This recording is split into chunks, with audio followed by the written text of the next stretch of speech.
Officer आहोत आपण आणि मिशनवर आहोत. मिशनवर असताना हा असा इम्पल्सिव्ह विचार करून डिसिजन घेणं हे शिकवलंय का आपल्याला? बॉस, तुला जीवे मारण्याची धमकी आली होती. मी कसा शांत बसणार?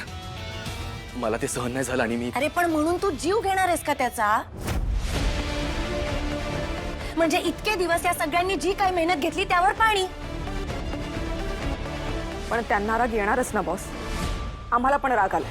मागच्या वेळेला त्यांना मारण्याचा प्रयत्न केला होता आणि आता तुम्हाला आणि हे सगळं कशासाठी? फक्त तुमचं लग्न थांबवण्यासाठी? कळतंय मला, पण त्याच्यावरचा हा उपाय नाहीये ना. मग काय उपाय आहे? तुला किडनॅप होऊ देणं हा उपाय आहे का?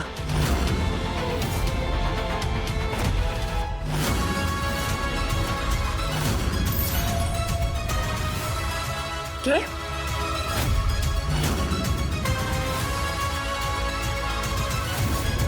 घे ही गन आणि मारून टाक त्याला. काय होणार आहे त्याच्यानी? इतके दिवस आपण जे काही करतोय त्या सगळ्यावर पाणी. कुणाच्याच हाती काहीच लागणार नाही. तू एक अंडर कव्हर एजंट आहेस हे सगळ्यांसमोर येईल आणि ज्याच्यामुळे टीम तारिणीचं सत्य सगळ्यांना कळेल. आणि मग काय? मग जेपीसी स्कॅमचे गुन्हेगार गुलाब जे इतके दिवस फक्त निवांत बाहेर फिरतात ते यापुढेही निवांतच फिरत राहतील ना. आणि का? कारण आपल्याला युवराजला मारायचं होतं म्हणून, जो फक्त एक प्यादा आहे.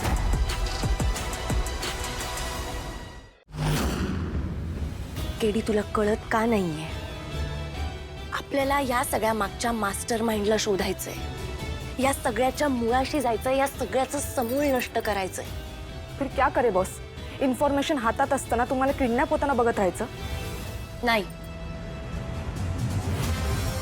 बघत नाही राहायचं फातिमा. आपल्या समोर एक संधी चालून आली आहे. आपण ती संधी साधायची. संधी साधायची?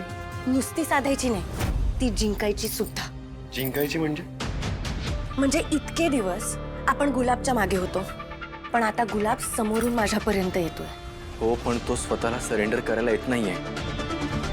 तुला किडनॅप करायला येतोय. तुझ्या जीवाला धोका आहे बॉस. हो बॉस. पण आपल्याला ही रिस्क घ्यावी लागेल कत्री. आणि मुळात आत्ता ही वेळ डोक्यात राग घालून घ्यायची नाहीये. आत्ता आपल्याला डोकं शांत ठेवून मगच विचार करावा लागणार आहे.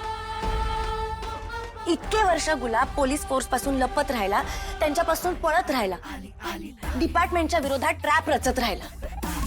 पण आता आपण त्याच्या विरोधात सापळा रचायचा